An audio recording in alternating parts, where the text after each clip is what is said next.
नमस्कार, मैं अशोक सिन्हा पत्रकार। तमाम निजी विद्यालय के द्वारा रीएडमिशन और जो किताबें हैं, कॉपी है, उसको महंगे कीमतों पर बेचने का खेल आज से नहीं है, ये काफ़ी दिनों से है और जिससे कि अभिभावक लोग काफ़ी त्रस्त हैं, परेशान हैं और शिकायत जब करते हैं अपने विद्यालय के संचालक से तो उन्हें खोटी खोटी सुनना पड़ता है। बोलते हैं कि ठीक है, आप अपने बच्चे को यहाँ से ले जाइए अथवा यहाँ एडमिशन आप मत कराइए। लेकिन निजी विद्यालय में पढ़ाई अच्छी होती है, इसमें कहीं कोई दो राय नहीं है।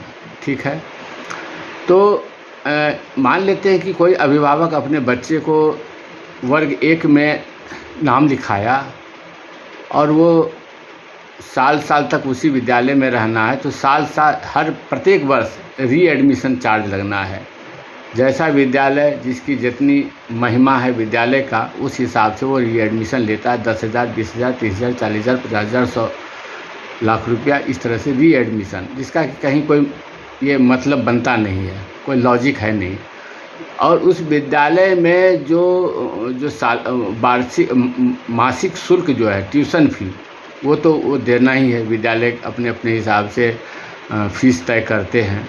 साथ साथ विद्यालय की जितने भी किताबें हैं, कॉपी है, पेन है, जूता मोजा है, टाई है, वो भी उसी विद्यालय में दुकान लगी होती है अथवा उनके द्वारा कहीं जो दुकान है, शॉप है, वहाँ ख़रीदना है, अन्य जगह नहीं लेना है।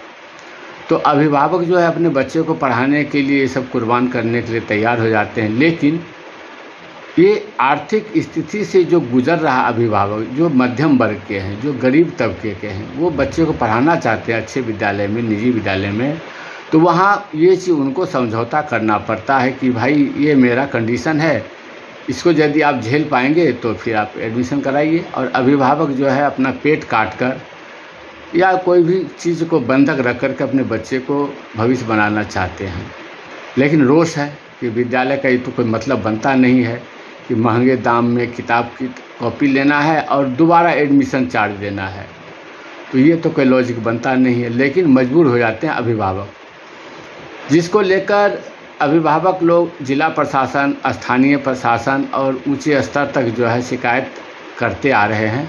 लेकिन इधर में हवा तेज चली है। पड़ोसी मुल्क नेपाल के नौजवान प्रधानमंत्री बालेन शाह पूरे देश भर में, पूरे नेपाल में इस तरह का जो धांधली है उस पर बैन लगा दिया है। अब अपने बिहार कहिए या पूरे देश में इस तरह का पूरा माहौल गर्म है कि रीएडमिशन बंद होना चाहिए। सरकार को इस पर संज्ञान लेना चाहिए। सरकार को इस मामले में पता है, लेकिन वो सरकार के जो अधिकारी हैं वो कान में तेल देकर सो जाते हैं, इसलिए कि शिकायत का आवेदन उनके पास में मोटी फाइल हो जाती है। मोटी फाइल शिकायत का, किस तरह का शिकायत है, लेकिन वो शिकायत का जो फाइल है उस पर चढ़ावा, मोटा चढ़ावा से दबा रहता है फाइल, और फाइल को पीछे अलमीरा में रख दिया जाता है।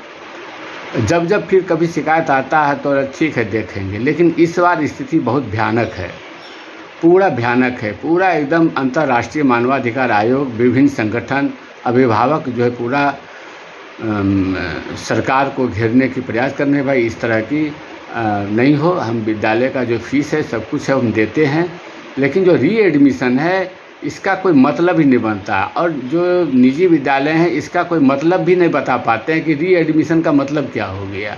भाई आपके यहाँ बच्चा शुरू से बराबर पढ़ रहा है तो फिर रीएडमिशन क्या हो जाता है? ऐसा तो है नहीं। जो सरकारी विद्यालय है, 1 में बच्चा है तो 10वीं तक गया, 12वीं तक गया, वो जा रहा है, कोई रीएडमिशन नहीं है। तो इसको लेकर के पूरा अभी बिहार में खास करके पूरा मचा हुआ है। और पटना के जो डीएम है इसको संज्ञान में लेते हुए, इसको समझते हुए पूरे पटना में और आसपास जो है जगह निजी विद्यालय, उस पर प्रतिबंध लगा दिया कि इस तरह की धांधली मनमानी मत कीजिए, बच्चे को ठीक से पढ़ाइए। जो फीस है आपका वो फीस ले रहे हैं, ठीक है, फीस पर भी थोड़ा सा नियंत्रण कीजिए। अब इसको लेकर पूरे बिहार में विभिन्न संगठन, विभिन्न जो है जिला पदाधिकारी, शिक्षा विभाग से मिलकर इसको रोक लगाने की मांग कर रहे हैं। तो उसके विपरीत जो है, जो निजी विद्यालय के मालिक हैं, एसोसिएशन हैं और जो संगठन हैं, वो भी अब एक बैठक कर रहे हैं बार-बार कि इस तरह का तो जो हो रहा है ये तो फिर बहुत परेशानी की बात है। इसका विकल्प क्या निकालना है जिससे कि पैसा मतलब जो है वसूला जा सके, या यदि वसूला नहीं जा सके तो करना क्या है। तो इसको लेकर के निजी विद्यालय भी गोलबंद हैं, मीटिंग कर रहे हैं, बैठक कर रहे हैं।